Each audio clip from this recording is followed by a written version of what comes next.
Imagine a war with no front lines, no declared battles. Yet for nearly half a century, the entire world stood just one mistake away from total annihilation. This wasn't a war fought with soldiers charging across fields, but a tense, silent conflict of ideologies, espionage, and fear.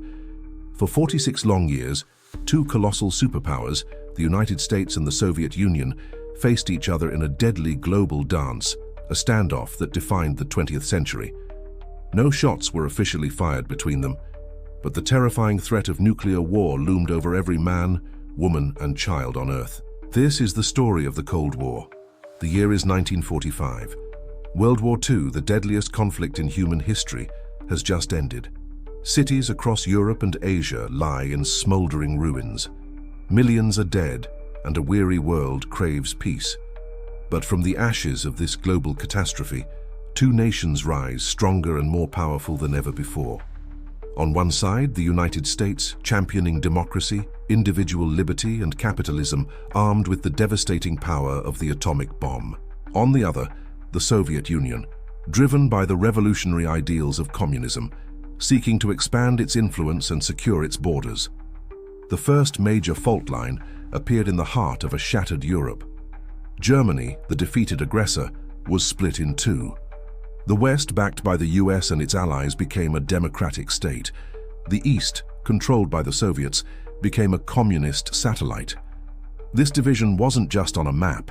It was a physical and ideological barrier that tore through cities, separated families, and crushed dreams. In 1946, former British Prime Minister Winston Churchill gave this division a name that would echo through history. In a speech in Fulton, Missouri, he famously warned, "From Stettin in the Baltic to Trieste in the Adriatic, an iron curtain has descended across the continent." The stage for a new kind of conflict was set. With the world divided, an unprecedented competition began, the arms race.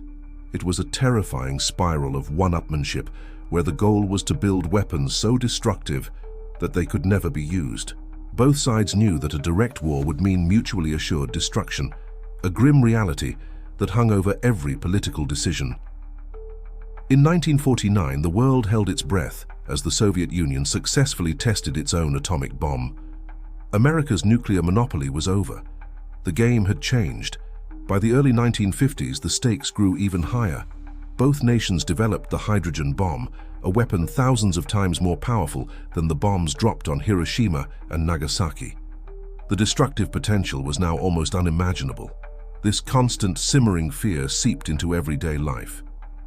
In schools across America, children practiced duck and cover drills, hiding under their desks in a futile preparation for a nuclear blast. In suburban backyards, some families built underground bomb shelters, stocking them with canned goods and water. The ominous image of the mushroom cloud became a defining symbol of the era, a constant reminder that the world lived on a knife's edge. Then, the battleground shifted from the Earth to the heavens. The space race became the new frontier of the Cold War, a dazzling display of technological and ideological supremacy. On October 4, 1957, the Soviet Union stunned the world by launching Sputnik, the first artificial satellite to orbit the Earth. The tiny, beeping sphere was a monumental scientific achievement and a huge propaganda victory for Moscow. America, fearing it was falling behind, scrambled to catch up. This ignited a fierce competition to conquer space. In April 1961, the Soviets scored another major victory when cosmonaut Yuri Gagarin became the first human to journey into outer space, orbiting the Earth and returning a hero. The pressure on the United States was immense, but on July 20, 1969, the world gathered around its television sets to watch an event that seemed to belong to science fiction.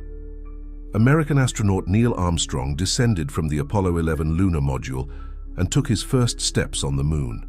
His immortal words, "That's one small step for a man, one giant leap for mankind," resonated across the globe. America had, in the eyes of many, won the space race. While the two superpowers avoided direct confrontation, the Cold War was anything but cold in other parts of the world. It was fought through proxy wars, brutal conflicts where the US and USSR supported opposing sides. The first major test came in 1950 on the Korean Peninsula, The communist North, backed by the Soviet Union and China, invaded the capitalist South, which was supported by the United States and the United Nations. After 3 years of brutal fighting and millions of casualties, the war ended in a stalemate. The border remained almost exactly where it had started, a bitter testament to the policy of containment. But the most terrifying moment of the entire Cold War came in October 1962. US spy planes discovered that the Soviet Union was secretly installing nuclear missiles in Cuba, just 90 miles from the coast of Florida. These missiles could strike major American cities within minutes. For 13 agonizing days, the world stood on the absolute brink of nuclear war. President John F. Kennedy and Soviet Premier Nikita Khrushchev engaged in a tense, high-stakes standoff. Behind the scenes, frantic negotiations took place. Finally, a deal was struck. The Soviets would remove the missiles, and in return, the US secretly agreed to remove its own missiles from Turkey. Both sides had blinked, and humanity stepped back from the abyss. Disaster was narrowly averted. But the war in Vietnam would prove to be a much longer, more painful ordeal. America's involvement grew from a few military advisors in the 1950s to over 500,000 troops by the late 1960s. The goal was, once again, to contain the spread of communism. But the US found itself mired in a brutal guerrilla war it didn't understand and couldn't win. By the early 1970s, the conflict had deeply divided American society. Massive anti-war protests filled the streets. The images of the war, broadcast into living rooms every night, eroded public support. In 1975, the world watched the humiliating fall of Saigon as helicopters lifted the last Americans from the embassy roof. Vietnam was a painful lesson for America. Even a superpower has its limits. After decades of intense hostility and near-catastrophic standoffs, a new phase began in the 1970s.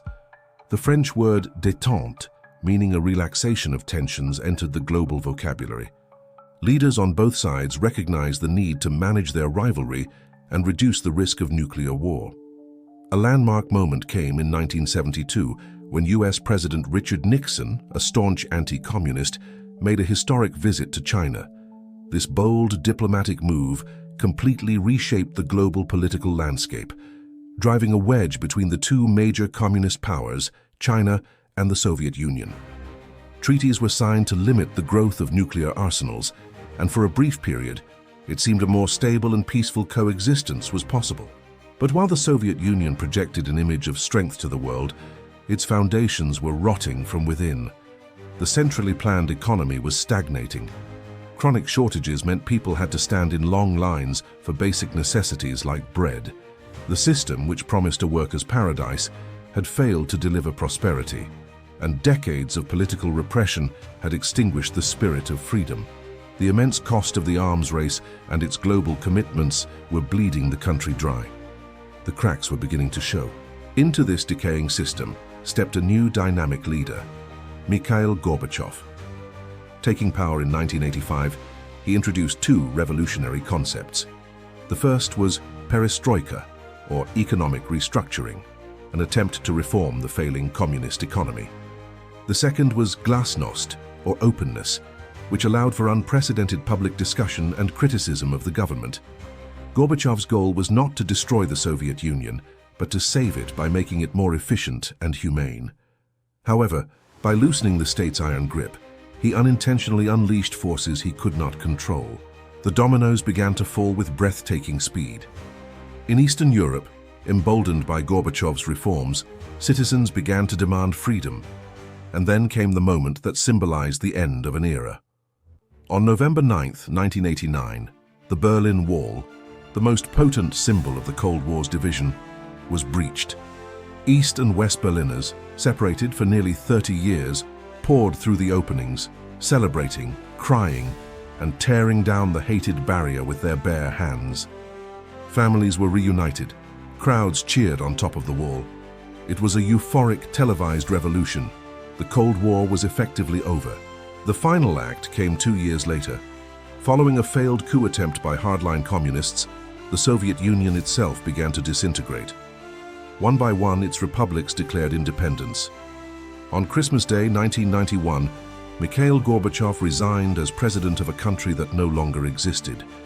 That evening, the red Soviet flag with its hammer and sickle was lowered from the Kremlin for the last time, replaced by the tricolor flag of Russia.